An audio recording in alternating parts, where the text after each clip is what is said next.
السلام علیکم ورحمۃ اللہ وبرکاتہ۔ نحمدہ ونصلی علی رسولہ الکریم۔ ناظرین اکرام، قربانی کی عید کے دنوں میں ایک بات آپ یاد رکھیں، بہت ضروری بات ہے۔ اگر ہم پوری بات سنیں گے سمجھیں گے تو بات آسانی ہے کہ ان دنوں میں یعنی قربانی کے دنوں میں ممکن ہے آپ کا کوئی دوست ہو جو غیر مقلد ہو، جس سے آپ کا تعلق ہو، واسطہ ہو جاتا ہے، بہت ساروں کے یعنی دوستیاں ہوتی ہیں، رشتہ داریاں بھی ہوتی ہیں۔ تو ان دنوں میں یعنی قربانی کے دنوں میں کسی غیر مقلد کی دعوت کو قبول نہیں کرنا، خاص طور پر قربانی دنوں۔ ویسے بھی درست یہ ہے کہ ان سے دور رہنا ہی چاہیے، لیکن ان دنوں میں ان کی دعوت نہیں کھانی۔ آپ کو کیا پتہ ہے انہوں نے کیا پکایا ہے؟ آپ کو پتہ ہے کہ وہ کیا پکاتے ہیں اور کیا کیا چیزیں ان کے ہاں حلال ہیں، خاص طور قربانی کے ایام میں۔ تو ہم آپ کی خدمت میں ایسی چیزیں رکھیں۔ دیکھیں، ہمارے علماء کرام کہتے ہیں کہ حلال جانور کے اندر بھی کچھ اعضاء ایسے ہیں جو مکروہ ہیں، کھانا درست نہیں ہے، جو بتایا کرتے ہیں، جس طرح متکلم اسلام مولانا گھمن صاحب بھی بتا رہے ہیں کہ رسول اکرم صلی اللہ علیہ وسلم نے 7 اعضاء کو کھانا ناپسند فرمایا ہے۔ نمبر 1، الدم، دم مسفوح، بہتا ہوا خون۔ جب جانور کو ذبح کرتے ہیں تو رگوں سے خون نکلتا ہے، اس کا کھانا ٹھیک نہیں۔ نمبر 2، الحیا، مادہ جانور کی شرمگاہ، مادہ جانور کی شرمگاہ، چھوٹے پیشاب کی جگہ۔ والانثیین، نر جانور کے خصیتین۔ ایک ہے نر جانور کا چھوٹے پیشاب کرنے کی جگہ، ایک ہے اس کے ساتھ جو 2 عضو ہیں جنہیں خصیتین کہتے ہیں، ان کا کھانا بھی مکروہ ہے۔ والغدہ اور غدود، ان کا کھانا بھی مکروہ ہے۔ والذکر، نر جانور کی پیشاب کی جگہ یعنی چھوٹے پیشاب کی جگہ۔ والمثانۃ، اور مثانہ۔ والمرارۃ، اور پتا۔ یہ 7 اعضاء ہیں جن کا کھانا مکروہ ہے۔ تو ان اعضاء سے یعنی یہ مکروہ ہیں، نہیں کھانے چاہیے۔ لیکن غیر مقلدین کے نزدیک حلال جانور کے تمام اعضاء ان کے ہاں حلال ہیں، بندہ کھا سکتا ہے۔ سن لیں کو غیر مقلدین سے کہ حلال جانور کو ذبح کرنے کے بعد اس میں حرام چیز کون کون سی ہوتی ہے۔ تو حلال جانور کو ذبح کرنے کے بعد اس کی کوئی بھی چیز شریعت نے مطلقاً حرام نہیں قرار دی، سوائے اس کے کہ جو دم مسفوح ہے یعنی بہتا ہوا خون، قرآن مجید میں ہے کہ وہ حرام ہے۔ شخص اگر اوجڑی نہیں کھاتا تو نہ کھائے، لیکن شرعاً اس کے اوپر یہ حکم نہیں لگا سکتا کہ یہ حرام ہے یا یہ ناجائز ہے۔ جو آنتے ہیں، جو اوجڑی ہے، جو اس کے اندر گردے کپورے ہیں، اس طرح کی جو بھی چیزیں ہیں وہ سب کی سب حلال ہیں، کوئی بھی چیز ان میں حرام نہیں ہے۔ اب بات رہی یہ کہ حلال جانور کے تمام اعضاء جو ہمارے علماء کرام منع کرتے ہیں، مکروہ سمجھتے ہیں، ان کو یہ حلال سمجھتے ہیں اور کھاتے بھی ہیں، جس طرح گردے، جس طرح کپورے ہیں، خصیتین ہیں، جس طرح جانور کی شرمگاہ ہے، تو یہ ان کے یہاں حلال ہے، یہ ان کو کھا سکتے ہیں۔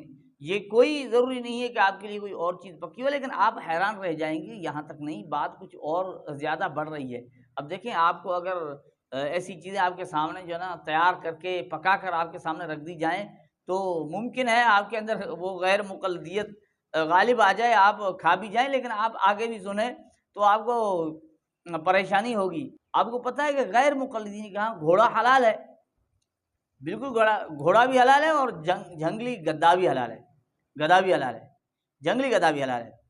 تو گھوڑا حلال ہے، تو آپ کو پتہ ہے گھوڑا جب حلال ہے تو یہ انہوں نے کہہ دیا کہ حلال جانور کے تمام اعضاء حلال ہیں، کوئی یعنی عضو اس کا حرام نہیں ہے۔ اب پورے کا پورا گھوڑا حلال ہے تو اس میں گھوڑے کا اعلیٰ تناسل بھی آ جاتا ہے۔ اب گھوڑے کا اعلیٰ تناسل آ جاتا ہے، آپ سوچیں گے کہ بھائی دیکھیں آپ خواہ بات کو بڑھا رہے ہیں، قربانی کی تو یہ گھوڑے کی نہیں کیا کرتے، جناب گھوڑے کی قربانی کے بھی یہ قائل ہیں۔ اب سن لیں، غیر مقلدین میں سے بعض غیر مقلد گھوڑے کی قربانی کے قائل ہیں، سن لیں خود۔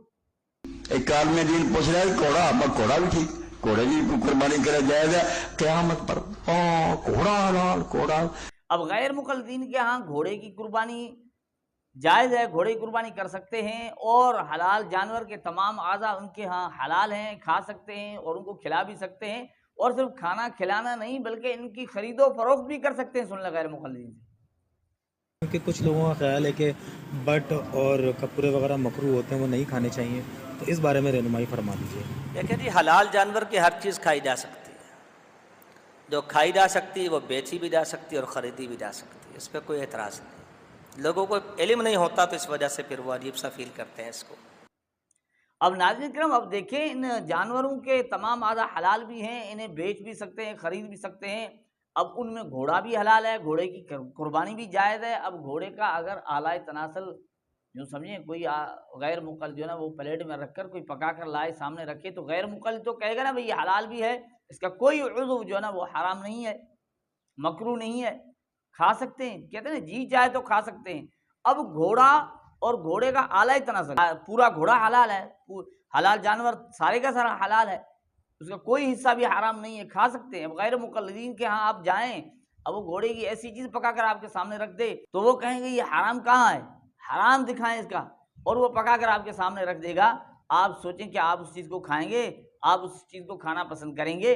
تو غیر مقلدین کے ہاں یاد رکھیں یہ چیزیں حلال ہیں، حلال جانور کے تمام اعضاء، اور پھر حلال جانوروں میں سے گھوڑا بھی حلال، اور گھوڑے کی قربانی بھی جائز، اور گھوڑے کے تمام اعضاء بھی حلال ہو گئے۔ اب اس میں اس کی شرمگاہ، یعنی مادہ گھوڑا ہے اس کی شرمگاہ، اور نر گھوڑے کا جو ہے اعلیٰ تناسل، یہ ساری چیزیں حلال ہیں۔ اب یہ پکا بھی سکتے ہیں، کھلا بھی سکتے ہیں، خرید و فروخت بھی کر سکتے ہیں، بیچ سکتے ہیں، لے سکتے ہیں، یہ بازاروں میں بیچ سکتے ہیں، صرف گھوڑے کا گوشت بھی نہیں، گھوڑے کا اعلیٰ تناسل بھی بیچ سکتے ہیں۔ تو ناظرین خاص طور پر ان دنوں میں جب یہ گوشت پکاتے ہیں قربانی کا، صرف یہ نہیں کہ وہ ممکن ہے آپ یوں سمجھیں کہ یہ صرف ان جانوروں کا، یہ وہ نہ ماننے پہ آتے نہیں تو بھینس کو بھی نہیں مانتے، ماننے پہ آتے ہیں گھوڑے کو بھی حلال کر دیتے ہیں۔ وہ صرف گھوڑا ہی نہیں بلکہ گھوڑے کی تمام اعضاء، گھوڑے کا سب کچھ حلال ہو جاتا ہے، آپ کھا بھی سکتے ہیں، دودھ بھی پی سکتے ہیں، ان کا دودھ کا بھی کہا ہوا ہے۔ بہرحال تو ناظرین اس چیز سے بچنا ضروری ہے کہ ان دنوں میں ہم کسی غیر مقلد کی دعوت پہ نہ جائیں، کسی غیر مقلد کا کھانا نہ کھائیں، اس کا پکایا ہوا گوشت نہ کھائیں۔ آپ کو کیا پتہ آپ کے سامنے کیا رکھا ہوا ہے۔ اللہ جل جلالہ ہمیں ان کی حقیقت کو سمجھنے کی توفیق عطا فرمائے۔